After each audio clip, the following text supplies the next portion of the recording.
bonjour et merci. Alors, donc, je suis Maude Bachoté, je suis la fondatrice et rédactrice en chef de Pièces détachées.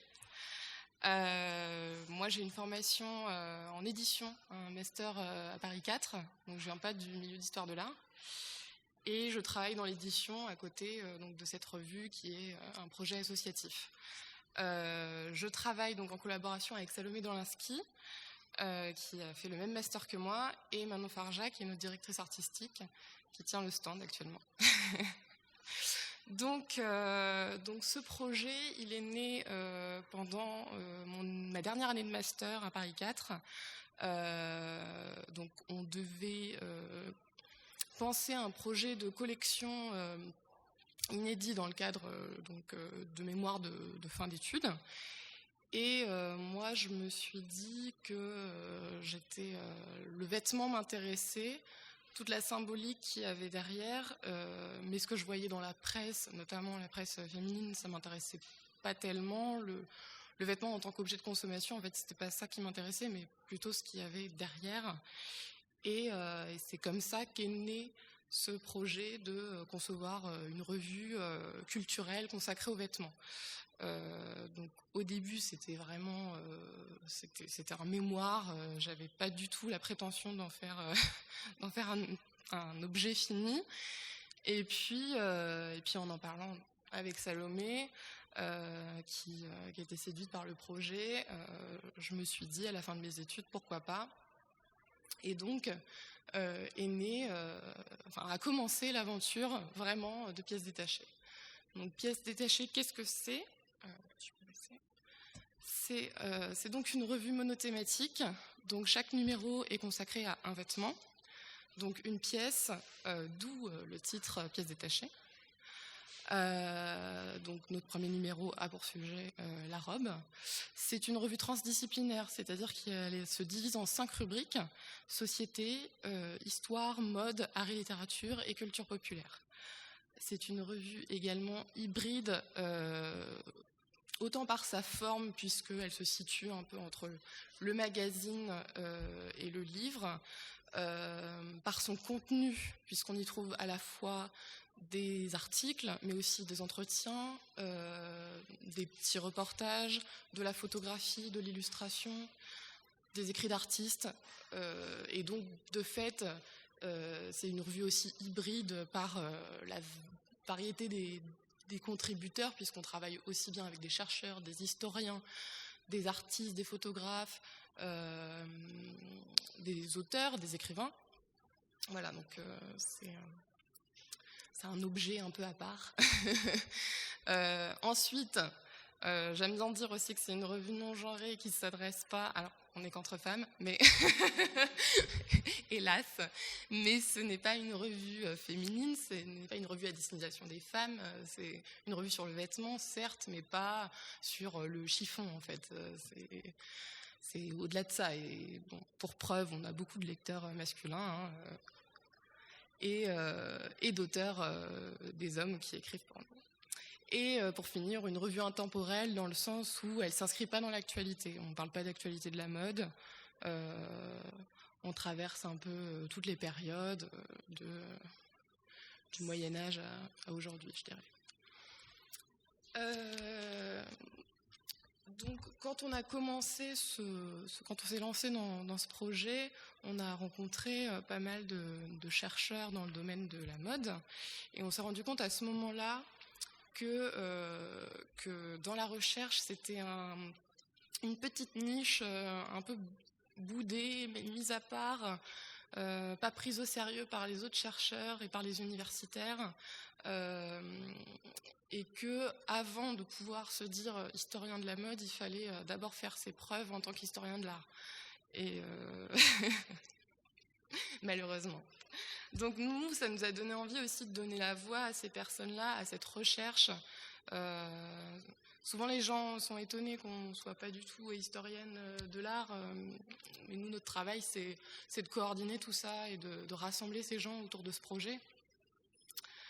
Et voilà, nous, ce qu'on veut, c'est montrer que le vêtement, justement, n'est pas simplement un objet de consommation. Ce n'est pas juste le vêtement sur son cintre dans une boutique.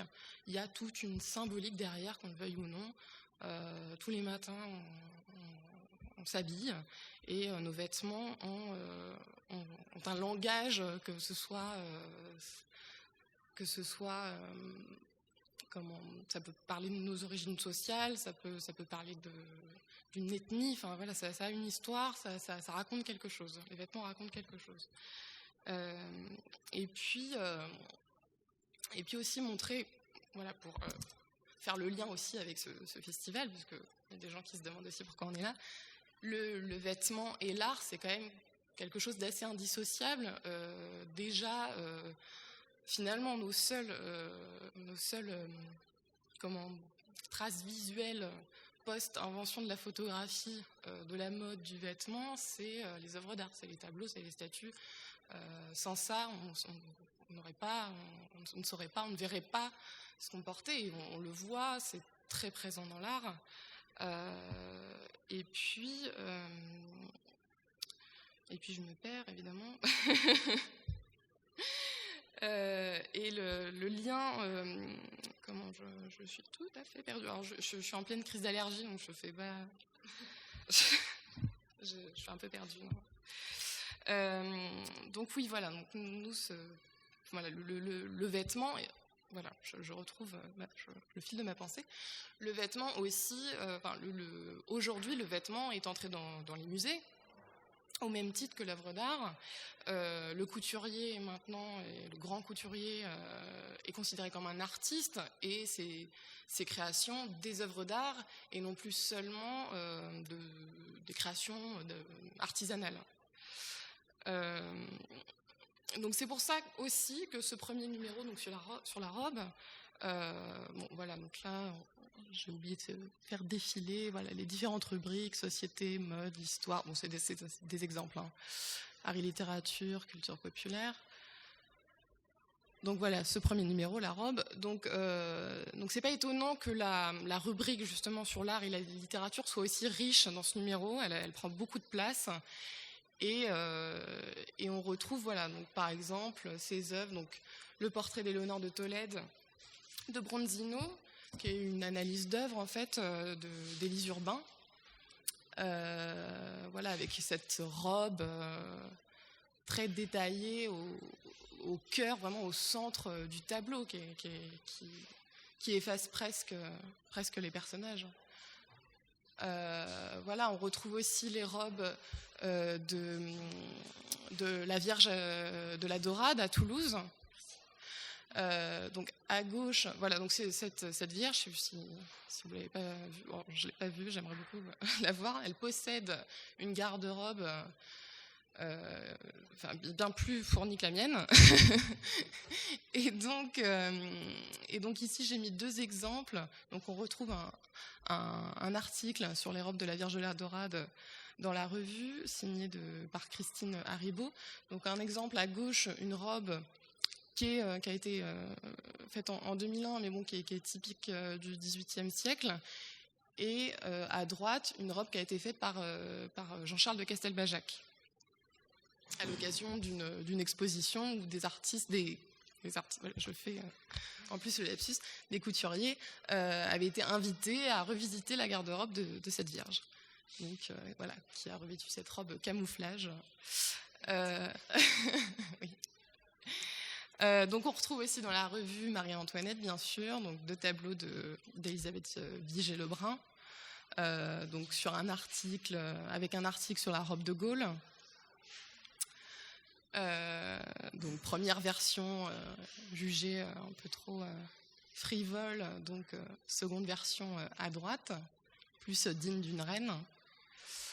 Et on s'ouvre aussi bien sûr à la création contemporaine avec cette performance d'une artiste qui s'appelle Léa Klein, qui donc voilà, est faite pour se voir, puisque c'est en mouvement, c'est une robe suspendue à une espèce de panneau, une robe qui est cousue à l'intérieur d'un grand pan de tissu, et cette danseuse à l'intérieur qui qui, qui bouge et qui danse et qui fait danser ce tissu. Donc voilà, voilà, tout ça pour dire que le vêtement est au cœur de l'histoire de l'art, et c'est pour ça qu'on est présente ici. Et alors je suis désolée pour les gens qui sont arrivés tardivement, parce que du coup, vous prenez un peu en cours. Voilà, c'est un peu rapide, mais en fait, je vais terminer.